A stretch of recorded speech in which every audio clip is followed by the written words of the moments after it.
ఒక booking clerk Ramakrishna collector కాబోయే రామకృష్ణ అయ్యారు. అలా స్టార్ ఇమేజ్ సొంతం చేసుకున్నారు మీరు. ఆ స్థాయికి రావాలనుకునే వాళ్ళకి మీరు ఏం చేయాలంటారు? వాళ్ళు స్టార్ ఇమేజ్ ఏం లేదండి, చెప్పాను కదా, అవకాశాలు కలిసి వచ్చినాయి. I was the right time at the right time I was in the right places. అవకాశాలు కలిసి వచ్చినాయి.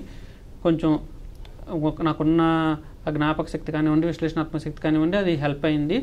సో ఇది వాళ్ళకైనా బేసికల్లీ మీరు ఎవరైనా చెప్పాను కదండి, ఏ గమ్యంకి వెళ్తున్నారు, ఎందుకు వెళ్దాం అనుకుంటున్నారు, first be clear on that. Second thing, మనకున్న బలాలు బలహీనతలు ఏంటి, ఆ గమ్యం చేరుకోవాలంటే నా దగ్గర ఉన్న బలం ఏంటి, అలాగే నేను కవర్ చేసుకోవాల్సిన బలహీనతలు ఏంటి.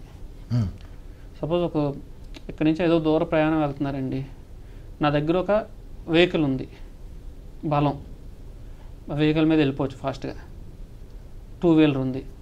But at the same time నాకు వేసుకోవడానికి చలికోట ఏం లేదు, స్వెటర్ ఏం లేదు, చలికాలం, బలహీనత. ఎల్లో స్వెటర్ కొనుక్కో, ఎక్కడైతే డబ్బులు ఉంటే కొనుక్కుంటే అయిపోద్ది. అలాగే కొన్ని బలహీనతలు, సరిగ్గా రాయటం రాదు, ప్రాక్టీస్ చేయి. ఇంకో బలహీనత ఉంది, సరిగ్గా మాట్లాడటం రావట్లేదు, ఇంటర్వ్యూలో సరిగ్గా చేయలేకపోతున్నాను, ప్రాక్టీస్ చేయి. ఓకే. సో బలాలు ఏంటి, బలహీనతలు ఏంటి, ఆ బలాలను ఎలా యూజ్ చేసుకోవాలి, బలహీనతలను ఎలా కవర్ చేసుకోవాలి. అన్నీ కవర్ చేయటం అవ్వదు, బట్ సాధ్యమైనంత వరకు ఆ బలహీనతలను కవర్ చేసుకుంటే అదేంటంటే మనకి మనం నిజాయితీగా ఎవాల్యుయేట్ చేసుకుని, ఏదో ఇంట్లో అమ్మా నాన్నకి చెప్పడానికో ఫ్రెండ్స్కి చెప్పడానికో నేను ఇందులో ఇద్దరా, ఇందులో అదిరా, ఇందులో తోపునరా అని చెప్పడం కాకుండా మనకు తెలుసు మనం ఎందులో తోపులు ఎందులో కాదు అనేది.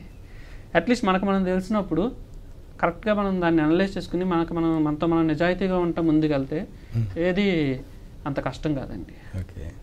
ఇలాంటి ఆసక్తికరమైన వీడియోల కోసం రైట్ చాయిస్ ఇండియా ఛానల్ను ఇప్పుడే సబ్స్క్రైబ్ చేయండి.